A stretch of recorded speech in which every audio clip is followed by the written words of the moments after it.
कैलाश पर्वत केवल एक पहाड़ नहीं, यह आस्था और विश्वास का केंद्र है।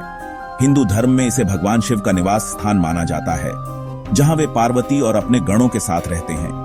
यह पर्वत ब्रह्मांड का केंद्र भी कहलाता है और मान्यता है कि यहीं से स्वर्ग का मार्ग खुलता है। इसकी ऊर्जा इतनी शक्तिशाली है कि यहां आने वाले हर व्यक्ति को एक अलग ही शांति का अनुभव होता है। यह सिर्फ हिंदुओं के लिए ही नहीं, बल्कि बौद्ध, जैन और तिब्बत के बौद्ध धर्म के अनुयायियों के लिए भी पवित्र है। बौद्ध मानते हैं कि यहाँ बुद्ध डेमचौक का निवास है, जैन इसे ऋषभदेव के मोक्ष स्थल के रूप में पूजते हैं और बौद्ध धर्म इसे आकाश की देवी सिपाईमन का घर मानता है। कैलाश पर्वत की छवि मंदिरों, चित्रों और धार्मिक ग्रंथों में मिलती है। इसका आकार प्राकृतिक शिवलिंग जैसा दिखता है और इसकी चार दिशाएं 4 महान नदियों का स्रोत हैं। सिंधु, ब्रह्मपुत्र, सतलुज और कर्णाली। लोग मानते हैं कि इसकी परिक्रमा करने से जन्म जन्मांतर के पाप धुल जाते हैं और मोक्ष का मार्ग खुलता है। यह यात्रा कठिन है, लेकिन हर साल हजारों श्रद्धालु यहां आते हैं। कैलाश पर्वत तिब्बत के पश्चिमी हिस्से में हिमालय की श्रृंखला से अलग थलग खड़ा है। इसकी ऊंचाई लगभग 6638 मीटर है। इसके पास 2 पवित्र झीलें हैं, मानसरोवर जो पवित्रता का प्रतीक है और राक्षस ताल जिसे नकारात्मक ऊर्जा से जोड़ा जाता है। यहाँ का मौसम बेहद अप्रत्याशित है, तापमान पल पल बदलता है और बर्फीले तूफान कभी भी आ सकते हैं। आज तक कोई भी इसकी चोटी पर नहीं चढ़ पाया है। इसकी खड़ी चट्टानें, फिसलन भरी बर्फ और कम ऑक्सीजन इसे लगभग अजेय बनाते हैं।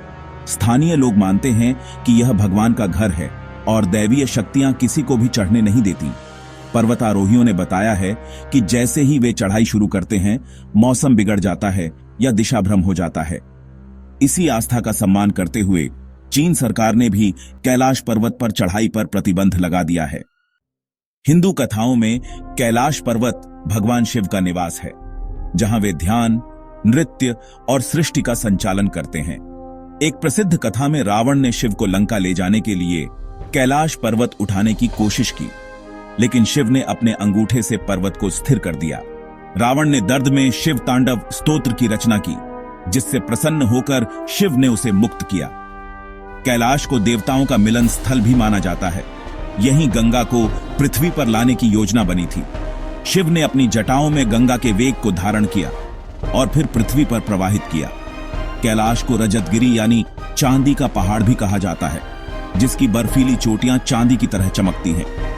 इन कथाओं के माध्यम से कैलाश पर्वत का आध्यात्मिक महत्व और इसकी दिव्यता उजागर होती है। कैलाश पर्वत अपने अनसुलझे रहस्यों के लिए भी प्रसिद्ध है।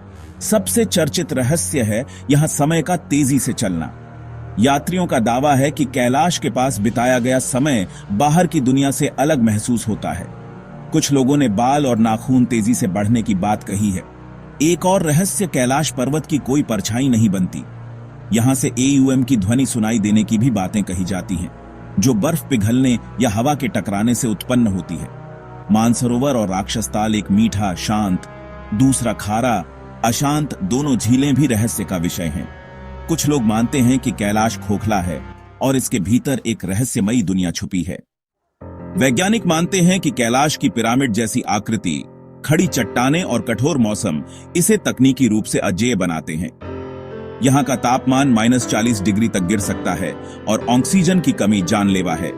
समय के तेजी से बीतने और AUM की ध्वनि को वैज्ञानिक चुंबकीय क्षेत्र और प्राकृतिक गूंज से जोड़ते हैं, लेकिन ठोस प्रमाण नहीं है। मानसरोवर और राक्षस ताल के पानी में अंतर को वे भौगोलिक कारणों से समझाते हैं। आस्था और विज्ञान यहाँ आकर मिलते हैं। जो विज्ञान के लिए रहस्य है, वह श्रद्धालुओं के लिए चमत्कार। कैलाश पर्वत हमें सिखाता है कि हर चीज को विज्ञान से नहीं, कभी कभी विश्वास से भी देखना चाहिए। निष्कर्षतः कैलाश पर्वत एक रहस्यमयी और पवित्र स्थल है, जो हर किसी को अपनी ओर आकर्षित करता है और हमारी सीमाओं का एहसास कराता है।